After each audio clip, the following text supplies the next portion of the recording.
What's going on, ladies and gentlemen? Welcome back to the Zekko football channel. We have just witnessed Chelsea 2, Arsenal 2. What a game this was. Honestly, we're going to be diving down into it in just a moment, but just before we do, if you are new to the channel, please make sure that you subscribe, you like the video, and you turn on those notifications. Right, let's get into it.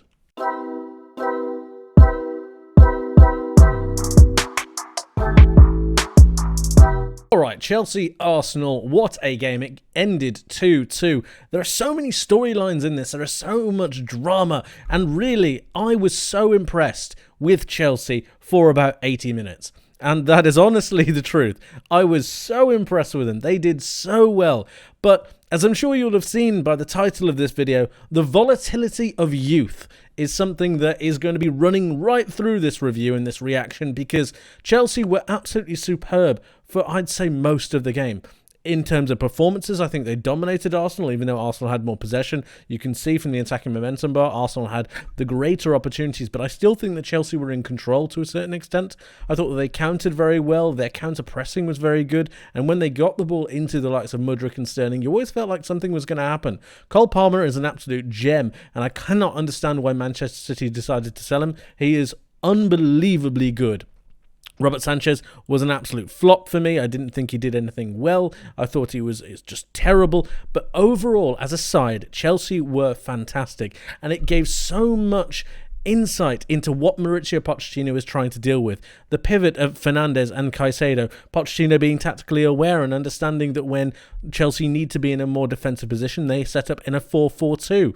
And this allowed Chelsea to just have so much domination of the middle of the park. Arsenal could not penetrate through with their passes. It forced them down the wings, and that's where Arsenal came up against the likes of Malo Gusto and Marc Cucurella, who we are going to have a look at right now, because tackle-wise, Cucurella was absolutely sensational. Unbelievable. He won 7 out of his 12 ground duels. He got 5 tackles, the most out of any player. Malo Gusto is down here as well with 3 tackles, beating the likes of Martinelli, beating the likes of Bukayo Saka. Perhaps it was a little bit rough times. I thought that there were a couple of challenges on Saka that probably were fouls. However, Cucurella, I thought, was unbelievable. Colwill sat in with this centre-back partnership with Thiago Silva very, very well. Caicedo and Fernandes doubling up to try and cover that was very good. Conor Gallagher ended up going forwards to be next to Cole Palmer as part of that 4-4-2. Mudryk actually took a more central role, so did Sterling. They made themselves extremely narrow, and that compacted the midfield.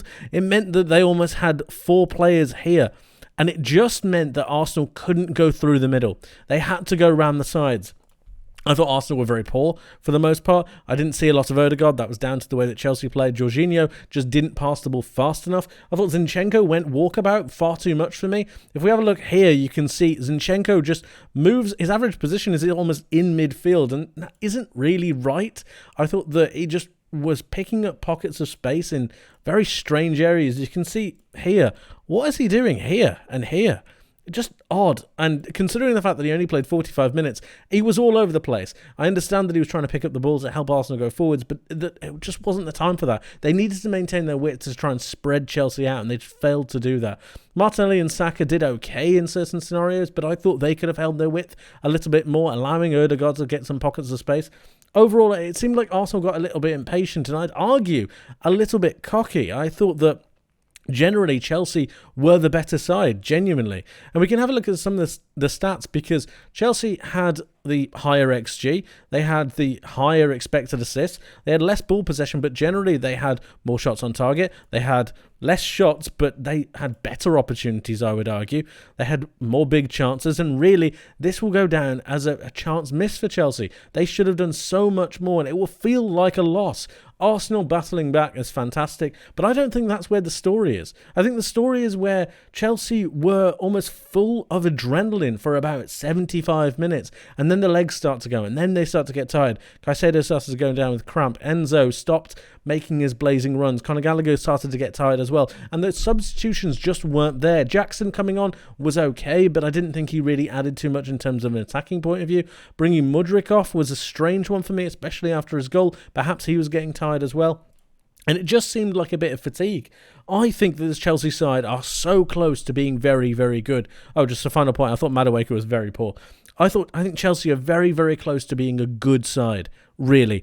Their youth is very good, and when they are on it, they're seriously on it. But the moment that starts to turn, you could feel it just turning. Once that Sanchez mistake happens, once Rice capitalizes, great finish, by the way. If you haven't seen it after you watch this, go and check that out because it was really good.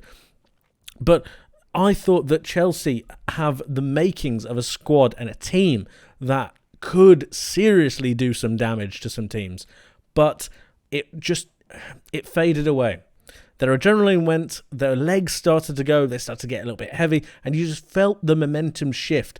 Arsenal, once they brought Trossard on, once they started to get some momentum into the game, Chelsea couldn't stop it, and that's where the second goal comes from. Malagusto just switching off at the back post to allow Trossard, who came on later on in the game, to really fire it home. And I think 2-2 isn't a fair reflection. I think Arsenal should have lost this game. Chelsea were by far the better side, but this is what you pay for when you have so many young players. Lack of experience. Thiago Silva is by far the most experienced person in this side, but that's about it. Caicedo is under 23. Fernandes is either 23 under, so is Mudryk. Gallagher's 23. Sterling is a little bit older, yes, but he went off. Cole Palmer is the same. Too many young players, and in the end, I'll repeat it again, the volatility of the youth in Chelsea's side reared its ugly but also beautiful head, if that makes sense. I thought Chelsea were fantastic, but also not. And that's kind of what you get when you have such a young team. Arsenal will take so much encouragement from this. They'll be buoyant about it. Chelsea will be absolutely devastated, but there are some massive plus points to be able to take from it.